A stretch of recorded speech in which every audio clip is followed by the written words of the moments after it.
Bumangon na nga ako ng maga para naman linisin yung aquarium kasi naisipan ko talagang linisin yun kasi sa sobrang dumi na at hindi ko na siya nagugustuhan ay ako'y gumising ng umaga.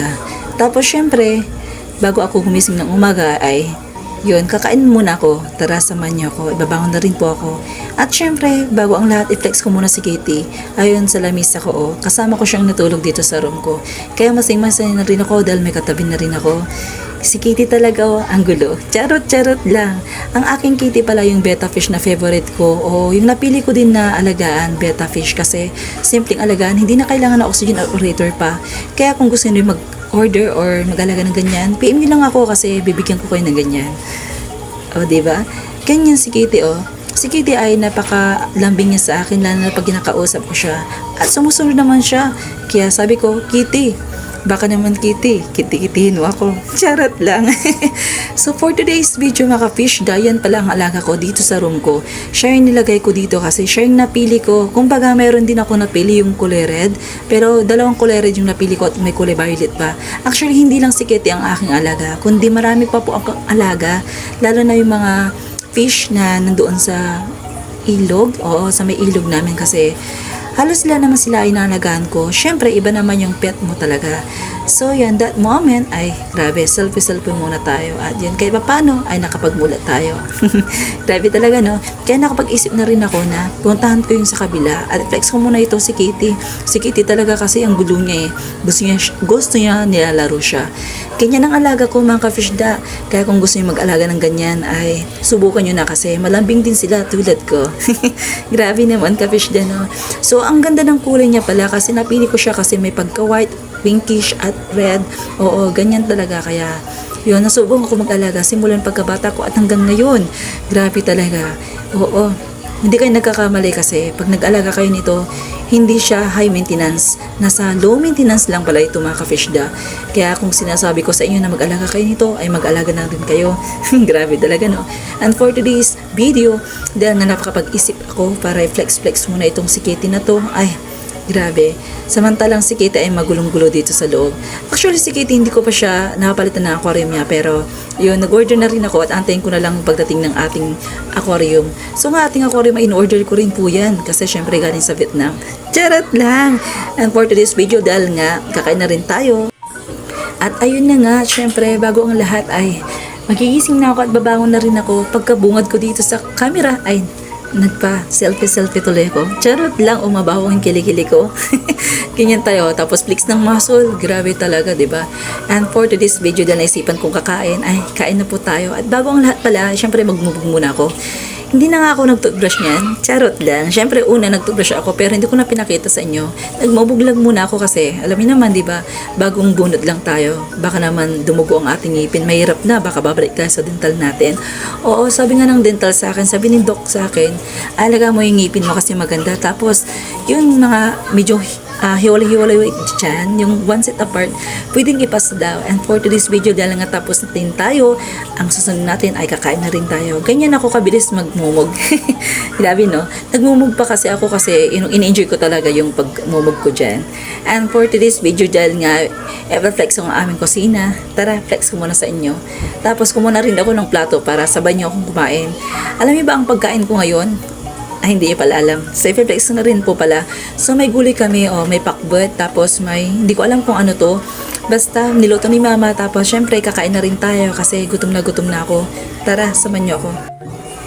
And syempre yan, kukuha na rin ako at magsasandok na ako ng kanin. At syempre yung gulay na niluto ni mama, alam niyo bang gulay favorite ko rin po. At masarap din po yun sa katawan. At yan po yung gustong gusto ko. Lalo na pag wala kaming ulam, wala akong maisipan na ulam, yan ang inuulam ko na. And for today's video, dahil nga po magsasandok na ako ng ulamin namin ng pakbet, ay grabe. Talagang alam niyo ba sa oras na yan ay gutom na gutom ako. Pero syempre, naisipan ko rin sila yung tirahan. Ganun talaga eh. Dahil nga nagutom ako, ito nga kumuha ko ng ulam ko. Syempre ang ulam ay pakbet. At luto ni mama to, grabe. Sobrang sarap pag nagluluto si mama. Ewan ko nga kung bakit ako napaparami ng pagkain. Grabe talaga pag kumakain ako. Kaya tara, samahan niyo ako. At yun na nga, first na gagawin natin, syempre, yun po, magpiprito tayo.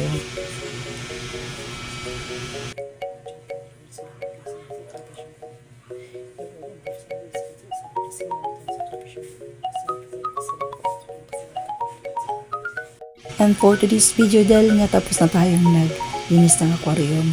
So, yan po ang final look, di ba? Nakapagod pero pag ginagawa mo talaga yung best mo dito sa shop mo, ayun nga, matatapos ka rin. So, hindi pa pala ito yung final look niya kasi binidyohan ko para makita nyo kung paano siya. At yun nga po. And dahil dyan, yan po yung mga design na aquarium. Medyo blurry pa siya. Pero ngayon, at mamaya linisin ko na siya. Nakapag-isip ako kasi parang nakikita ko ito, parang hindi ako nagagandaan. And for the first time na naglinis ako, tara samahan niyo ako. Siyempre, binaba ko lahat ng mga kailangan kong linisan. And nag-hi ako dyan ng konti pero hindi ko na sinabi ng hi. Basta tumingin na ako sa camera. And for today's video, dahil tinanggal-tanggal ko ang mga gamit ko dito, oo. Kung nakikita niyo talagang tinatanggal-tanggal ko ng paunti-unti kasi sabi ko sa sarili ko, ano ba ito nakakalat? At ayoko nakakalat yung mga gamit ko. Tulong napapansin niyo sa sarili ko, ayoko din nakakalat ako sa iba. Charot lang. And for today's video, dahil nga masipag tayo, ay grabe ha, halos buong bahay na linisan ko na talaga. Pero sabi ng ate ko, wag na, baka mapagod ka pa. Sabi ko rin, hindi ako mapapagod. Kailan pa kaya ako napagod, di ba? Kasi ako yung taong hindi ako napapagod kasi kulang ng go. Ika nga, sabi nga ni Sarah G, kulang ng go at ikot-ikot lang. Kaya nga ako napapaikot-ikot ako sa paglilinis. Kaya lahat ginagawa ko na. Kahit sa sobrang hirap, talagang gagawin ko yan. At yun na nga po, inumpisaan ko ng paglilinis. Hindi ko alam kung saan ko ipupunta yung mga ibang gamit dyan. Itatapon ko o gagamitin ko pa. Siyempre, yun ginagamit ko pa. Kaya, siyempre, isisit aside ko para magamit pa. Grabe kung hindi mo alam. Yan po yung thermometer. Charot lang. Yan mo yung anti-chlorine at iba pang gamit dyan. Yan yung nilinisin ko kasi gusto ko talagang malinis yan. At kumuha na rin akong pangpunas para mapunasan lahat ng gusto kong punasan. Gusto mo isama kita sa pangpunas. Charot, joke lang. So for today's video, yan nga po, pinunasan ko ng paunti-unti dahil hindi ko naman pwedeng pagsabayin tulad mo at tulad ko. Grabe naman, no? Hugot pa more. And for today's video ulit, grabe, for today's video talaga ako araw-araw. At sulit na sulit yan pag for today's video ko. Kasi iba-iba po tayo ng pagsabi sa mga vlog natin, di ba? Tulad ko kasi ako talaga kapag may ginagawa, iba-vlog ko na lang din kasi wala akong magagawa kung hindi ko iba-vlog yung mga ginagawa ko. Sayang lang din ang effort ko. So tulad nyo rin ako, nangarap ako isang vlogger. So yun nga po, gusto ko talaga mag-vlog. And final look, ito na po pala ang pinaka-final look niya, di ba? Syempre tapos na tayo and thank you Lord kasi natapos rin tayo sa magawain natin. And dahil nga gabi na tayo natapos, yan sobrang pagod pero sobrang worth it naman. Yun ang sinasabi ko sa inyo, pag may ginagawa ka, tapusin mo at kung gusto mo, gagawin mo talaga, di ba? Wala naman imposible, basta ginagawa mo yung gusto mo. Yun, syempre, may pananalig ka sa Diyos, di ba? Yan na nga po ang ginagawa ko at sinasabi ko sa inyo, ang mini fish shop namin dito. Syempre, tulong-tulong lang dahil nga tinutulungan ko ang pamilya ko at ginagawa ko na lahat para sa kanila. Alam niyo naman, parang gulang ng go, walang hirap kung hindi ka masipag. So yan na nga po, diba? Yan na nga po ang final look niya. And thank you so much sa lahat na nanonood ng aking vlog. Maraming salamat. At sana po ay pakishare din po ang aking mga vlogs. At tulad nyo rin po ako ng harap din isang vlogger. Maraming salamat sa pagsuporta mga ka-fishda. And bye-bye!